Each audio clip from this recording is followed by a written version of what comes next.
یہ اس طریقے کے الیکشن کروا رہے ہیں اور کہیں ملک ٹھیک ہوگا یا صوبہ ٹھیک ہوگا، گھنٹہ ٹھیک ہوگا؟ اس طریقے کے آپ الیکشن کروائیں گے اور بہتری کی امید ہوگی؟ جو شخص 1000 ووٹ نہیں لے سکتا وہ پورے صوبے کا پورا وزیر بنا دیتے ہو. الٹا پچھلی دفعہ تو وزیر اعلیٰ کا امیدوار بنا ہوا تھا کہ الیکشن کمیشن ناکام ہوا ہے اپنی ذمہ داری ادا کرنے میں کہ دارالحکومت کوئٹہ کے کوئی پورا حلقہ بھی نہیں تھا، صرف 15 پولنگ سٹیشنز تھے، اس میں بدترین دھاندلی ہوئی ہے. اور وہ کہہ رہا ہے کہ الیکشن کمشنر جو ہے وہ بالکل نااہل آدمی ہے، وہ اپنی ذمہ داری نبھا ہی نہیں پایا. پھر انہوں نے کہا کہ کامران مرتضیٰ صاحب جو سینئر ایڈوکیٹ ہیں سپریم کورٹ کے اور سینیٹر بھی ہیں، ڈی سی کوئٹہ سعد بن اسد نے جو رویہ ان کے ساتھ رکھا یہ کسی بھی طرح جسٹیفائیڈ نہیں ہے. وہ اپنی اوقات سے باہر نکل کر کھیل رہے ہیں اور وہ ایک پبلک سرونٹ ہیں، وہ پتہ نہیں خود کو کیا سمجھ رہے ہیں. یہ رؤوف عطا صاحب کا جب الیکشن ہو رہا تھا، طاقتور حلقے انٹیلیجنس والے جس طرح اس کو جتوانے کے پے در پے ہوئے، حامد خان گروپ کے جو تھے منیر کاکڑ صاحب، ان کو سائیڈ لائن کروایا گیا، جو مداخلت کی گئی، تب تو ان کو بہت اچھی لگی مداخلت. کس کس کو وکیل، یہاں جتنے ہمارے سپریم کورٹ کے وکلا دوست ہیں تو ان کے پاس تو اسپیشل لوگ گئے تھے کہ آپ نے اس کو ووٹ دینا ہے. اب جے یو آئی لاکھ اختلاف کرے، غفور حیدری صاحب کی سیٹ آپ لوگوں کو کیسے ملی؟ یہ پشین والے دو حلقے آپ کو کیسے ملے؟ تو وہی جب وہ یہ مدعا لے آتے ہیں کہ بھائی پرکانی صاحب کے الیکشن میں ہمارے ساتھ یہ ہوا، تو لوگ کہتے ہیں کہ ادھر کی بھی تو بات کرو، ادھر آپ لوگوں نے کیا کیا؟ تو پھر یہی ہوتا ہے، ہر ایک پارٹی کا منہ ایسے بند کیا جاتا ہے کہ یہاں آپ کے ساتھ ناانصافی ہوئی تو یہاں نوازا بھی تو گیا. آپ کا ووٹ میرا ووٹ کوئی حیثیت نہیں رکھتا. آپ کی بیوروکریسی پہلے ان کے تابع تھی، پولیس نظام آپ کا پہلے ان کے تابع تھا. ایک جوڈیشری میں پہلے کہتے تھے کالا کوٹ فلاں فلاں، کالے کوٹ کی کیا وقت رہی ہے؟ اب آپ بتا دیں آپ کے کالے کوٹ والے کو ڈی سی کوئٹہ نے کیا کیا نہیں کہا. وہ بیچارہ وہاں بیٹھا ہوا ہے، اس کی موجودگی میں ٹھپے لگ رہے ہیں اور کچھ نہیں کر پایا. 15 پولنگ سٹیشنز آپ کی جماعت ان کو سیو نہیں کر پائی ہے. ببانگے دول آج نوٹیفیکیشن ہو گیا. یہ نظام ہے، آپ اس سے زیادہ تباہی و بربادی کیا ہو سکتی ہے؟ اور پھر ہم کہیں کہ نظام ٹھیک ہوگا، نوجوان نا امید نہیں ہوگا، تو پھر میرے خیال میں ہم خود کو بھی دھوکہ دے رہے ہیں، عوام کو بھی دھوکہ دے رہے ہیں.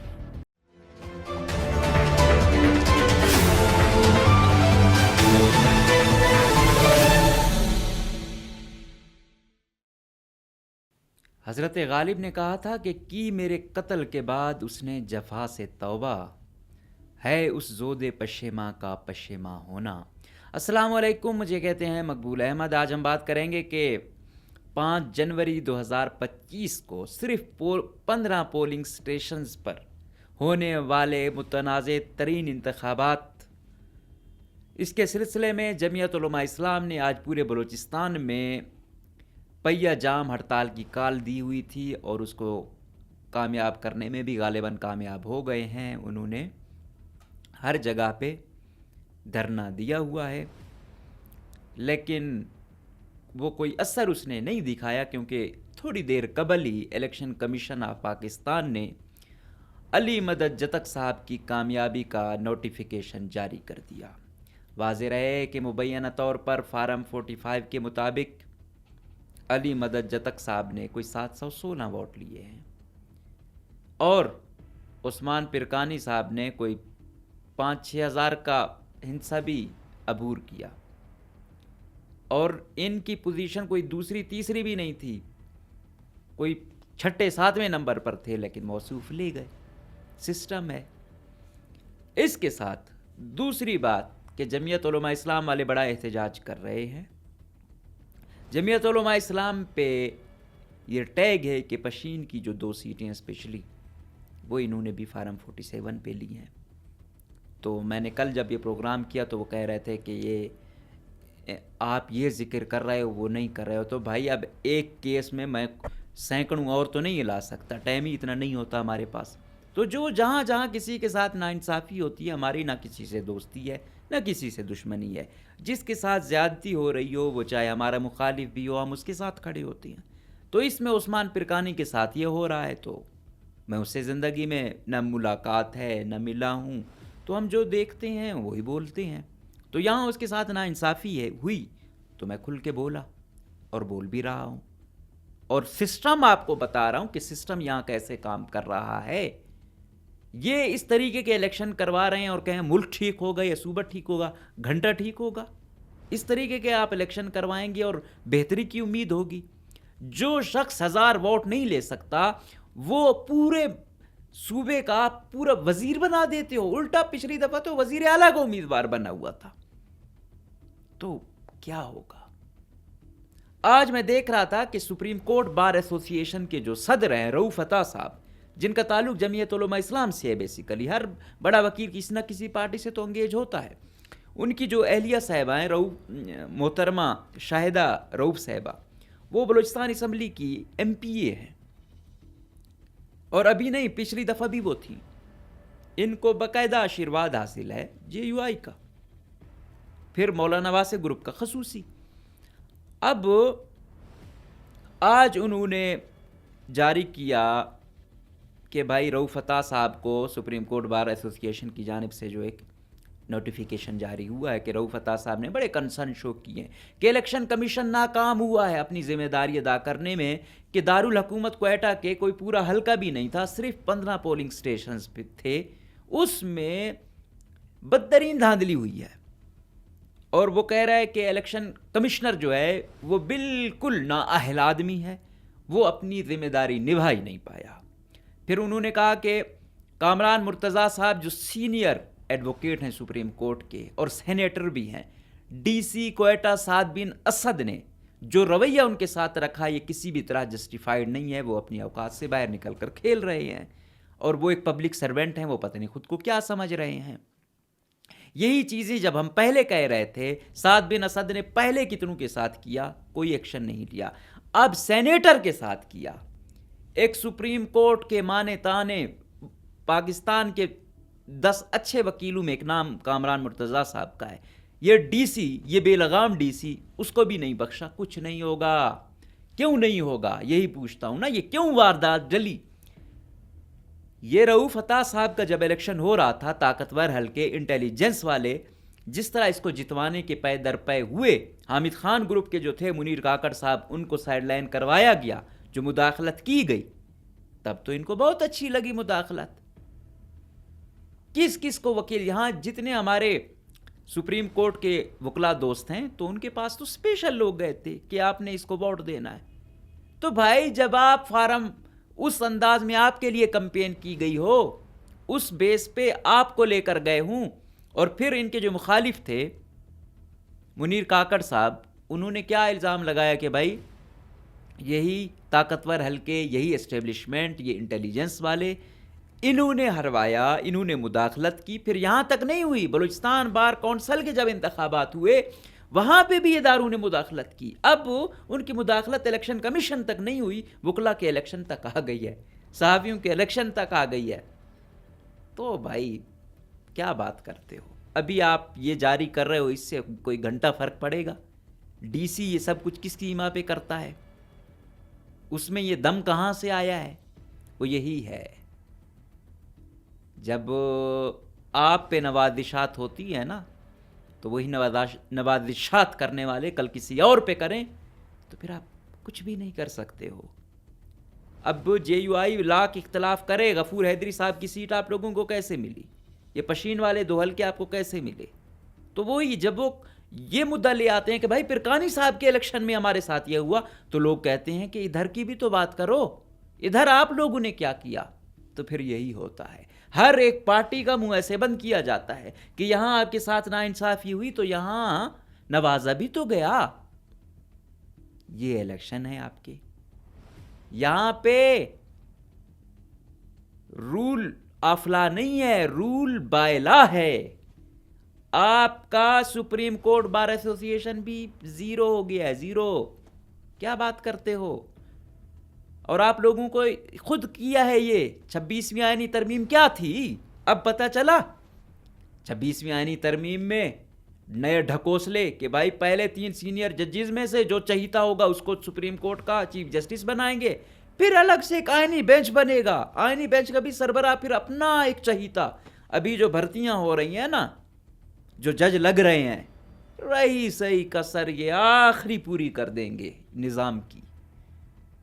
تو بس طاقتور نے جو ہے نا فل ٹائم ہر ادارے کو ایسے جکڑ لیا ہے. اس میں کچھ نہیں ہوگا. لاکھوں ہزاروں آپ کا ووٹ میرا ووٹ کوئی حیثیت نہیں رکھتا. آپ کی بیوروکریسی پہلے ان کے تابع تھی. پولیس نظام آپ کا پہلے ان کے تابع تھا. ایک جوڈیشری میں پہلے کہتے تھے کالا کوٹ فلاں فلاں. کالے کوٹ کی کیا وقت رہی ہے اب؟ آپ بتا دیں آپ کے کالے کوٹ والے کو ڈی سی کوئٹہ نے کیا کیا نہیں کہا. وہ بیچارہ وہاں بیٹھا ہوا ہے, اس کی موجودگی میں ٹھپے لگ رہے ہیں اور کچھ نہیں کر پایا. 15 پولنگ سٹیشنز آپ کی جماعت ان کو سیو نہیں کر پائی ہے. ببانگے دول آج نوٹیفیکیشن ہو گیا. یہ نظام ہے آپ, اور اس نظام میں آپ کہتے ہو آپ نمائندگی سپریم کورٹ بار ایسوسی ایشن, سب سے بڑی ایسوسی ایشن کے نمائندے ہیں, اور آپ اپنی پارٹی کے ایک بندے کے 15 پولنگ سٹیشنز میں اس کو اپنا جائز حق نہیں دلوا پا رہے اور ناکام ہے, اور نوٹیفیکیشن ہو گیا. تو بھائی اس خطے کا کیا ہوگا, اس ملک کا کیا ہوگا جہاں پہ کھلے عام چیزیں ایسی ہوں. دیکھو کوئی امید ہی نہیں چھوڑ رہے ہیں. پہلے یہ ہوتا تھا کچھ امید ہوتی تھی, چلو یہاں سے نہیں یہاں سے ہوگا, یہاں سے نہیں یہاں سے ہوگا. پہلے بڑی مشکل سے بیچارہ عثمان پرکانی خرچے کر کے کسی طرح دوبارہ یہ آیا کہ بھائی 15 پولنگ سٹیشنز پہ دوبارہ ہوگا الیکشن. وہ آیا بھی تو پچھلی دفعہ سے بھی زیادہ برے طریقے سے دھاندلی کر کے ہروایا گیا. یہ نظام ہے اس ملک کا, یہ نظام ہے اس صوبے کا. اس صوبے میں عسکریت پسند گروہ نہ کریں کیا کریں. اس صوبے میں نوجوان مایوس نہ ہو تو کیا ہو. جب یہ چیزیں جج ایسے لگیں گے, منسٹر ایسے بنیں گے, وہاں پہ کہیں نوکری نہیں بیچنے دیں گے, تو بھائی کیا ہوگا. آپ اندازہ لگا لیں کہ آپ کی بلوچستان کی بیوروکریسی سیکریٹریوں کی گاڑیاں بھی لے لی گئی ہیں. مطلب اب میں بڑی ایک مثال دیتا ہوں. یہ جو پارلیمانی سیکرٹری ہے, وزیر بھی نہیں ہے, مشیر بھی نہیں ہے, سردار مسعود لونی صاحب, سیکرٹری جنگلات جو تھے اب ریٹائر ہو چکے ہیں, دوستین جمال دینی صاحب. دوستین جمال دینی صاحب جیسے ریٹائر ہو گئے, ان کے گھرانے والے گئے لونی صاحب کے, ان سے گاڑی لے لی. ابھی جو ہے نور احمد پرکانی صاحب پتہ نہیں کون سی گاڑی میں گھوم رہا ہے, کوئی کرولا مرولا میں. سیکرٹری کی وہ جو ریوو تھی, پتہ نہیں پراڈو جو بھی تھی بڑی گاڑی, وہ لے گئے. وہ ایڈیشنل سیکرٹری فورسٹ کے بیچارے بغیر گاڑیوں کے گھوم رہے ہیں. یہ میں آپ کو ایک پارلیمانی سیکرٹری کی بات بتا رہا ہوں کہ کس قدر, کیوں جو 40-50 کروڑ دے کے یا جو بھی جس طریقے سے آتا ہے, یا انہوں نے کیا وقت چھوڑی ہے. اور ان کے سامنے بیوروکریسی کیا کہے گی نا. بیوروکریسی وہاں وہ ہوگی, وہ بھی میرٹ پر آئے گا تو وہ کہے گا ہاں یار میں عوام کے ووٹوں سے آیا ہوں. جب اس طریقے سے لوگ ہوں گے یہی ہوگا. فورسٹ میں یہ تو ایک چھوٹا ڈپارٹمنٹ ہے. میں کہتا تھا مسعود لونی اتنا سینئر وزیر ہے, اس کو تو بڑا نوازا جائے. تو جنگلات میں پارلیمانی سیکرٹری میں نہیں سنبھالا جا رہا. تو بھائی آپ کس سے اکتفا کرتے ہو؟ یہی حال ہر ڈپارٹمنٹ کا ہے بھائی. کیا ہو رہا ہے لوکل گورنمنٹ میں, اس کا ٹرانسفر کر دو, اس کا روکو, اس سے اتنے پیسے لیے, اس سے اتنے پیسے لیے. تو بھائی دھندا چل رہا ہے, گندا ہے پر دھندا ہے. ہمارے صوبے میں تو یہی چل رہا ہے. اس میں کیا کچھ ٹھیک ہوگا یار؟ اس میں کیا بہتری آئے گی؟ اس میں کیا امن آئے گا؟ اس میں کیا نوجوانوں کا روشن مستقبل ہوگا؟ تو اوورآل یہ سسٹم اس سے زیادہ کیا گر سکتا ہے یار؟ اس سے زیادہ نظام کی تباہی کیا ہوگی کہ اپنی سپریم کورٹ بار ایسوسی ایشن کا جو پریزیڈنٹ ہے وہ بے بس ہے. جمعیت علماء اسلام جس کی ایک پاور تھی وہ بے بس ہے. عوام جس کے لیے نکل لی, عوام کو بے بس کر دیا. تو کہ رہ کیا جاتا ہے؟ تو اب پتہ نہیں کب یہ اعلان ہوگا کہ بھائی ایک نئے طریقے سے نظام کو چلانے کی کوشش کی جائے.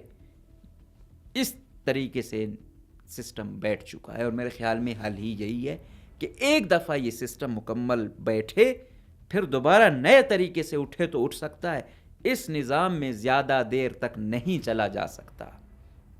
اشرافیہ نے ایسے اس کو جھنجھوڑا ہے اور ایسے بنایا ہوا ہے کہ اب یہ آخری سانسیں لے رہا ہے۔ اس نظام کے تحت یہ ملک آگے نہیں جا سکتا۔ کوئی نیا معاشرتی معاہدہ کرتے ہیں، کوئی نیا کنسیپٹ لاتے ہیں تو الگ بات ہے۔ جس طریقے کی جمہوریت، جس طریقے کی قانون، جس طرح کے ادارے ہماری طرز پہ چلائے جا رہے ہیں، ایسے نظام نہیں چلتا، اور میرے خیال میں یہ آخری وقت ہے۔ ابھی بھی اگر کوئی اس ملک سے مخلص ہے تو جو عقل شعور والے لوگ ہیں بیٹھیں، کچھ سسٹم کو پاورفل بنائیں، کچھ ہر ڈپارٹمنٹ کو امپاور بنائیں، ہر ڈپارٹمنٹ کی حدود طے کریں تو شاید کچھ بچت ہو، ورنہ عوام کو تو یار چھوڑو، حکمران مایوس ہو گئے ہیں، پھر کیا ہوگا؟ باقی جو طاقتور ہیں، اٹھانے والے یا مارنے والے یا ٹارچر کرنے والے، تو صحیح ہے ایک ہی دفعہ کر دیں تو ایسے سسٹم میں روز روز جینے جو کہ مرنے سے زیادہ بدتر ہے، جان تو چھوٹے۔ یہ تو نہیں ہے کہ یار ہم حیران ہوتے ہیں کہ نہ یہاں پہ یار دلیل کو کوئی مانتا ہے، نہ کسی ثبوت کو کوئی مانتا ہے، نہ لوگوں کی گواہی ووٹ کو کوئی مانگتا ہے، تو پھر انسان کرے تو کیا بات کرے؟ گلے کرے تو کس سے کرے؟ شکوے کرے تو کس سے کرے؟ یہاں تو اوور آل چیزیں صفر ہو چکی ہے، یہاں تو جنگل کے قانون سے بھی برا راج ہے، اور اس نظام میں اگر ابھی بھی ہم تو بھائی ایک معمولی سے صحافی ہیں، بس گزر بسر ہو رہا ہے، لیکن جن کے سٹیک ہیں وہ سوچیں۔ سیاسی پارٹیاں اگر اپنے ساتھ مخلص ہوں، عوام سے مخلص نہ ہوں، یہ تو صفر ہو چکی ہیں، ان کا کوئی مستقبل ہی نہیں ہے۔ اگلے الیکشن میں ابھی تو یہ چلو چند لوگ آپ لوگوں کی آ گئے، اگلی دفعہ کوئی اشرافیہ یا کسی سیاسی پارٹی کا جس میں کچھ عقل و فہم ہوگی یا جو خود کو سیاسی کہتا ہوگا، اسمبلی تک نہیں پہنچنے والا اگر یہ سسٹم رہا۔ باقی آپ لوگوں کی مرضی۔ اس سے زیادہ تباہی و بربادی کیا ہو سکتی ہے؟ اور پھر ہم کہیں کہ نظام ٹھیک ہوگا، نوجوان نا امید نہیں ہوگا، تو پھر میرے خیال میں ہم خود کو بھی دھوکہ دے رہے ہیں، عوام کو بھی دھوکہ دے رہے ہیں۔ باقی جو بھی لائے عمل ہوگا، جو بھی پیش رفت ہوگی، ہم آپ کو اپڈیٹ کرتے رہیں گے۔ فی الحال صورتحال یہ ہے کہ نہ آپ کی عدالتوں میں کوئی دم رہا ہے، نہ آپ کے کسی اور سسٹم میں کوئی امید رہی ہے، نہ آپ کی سیاسی پارٹیوں میں کچھ دم رہا، سب صفر ہو چکی ہے، صفر۔ اجازت دیجیے، اللہ حافظ۔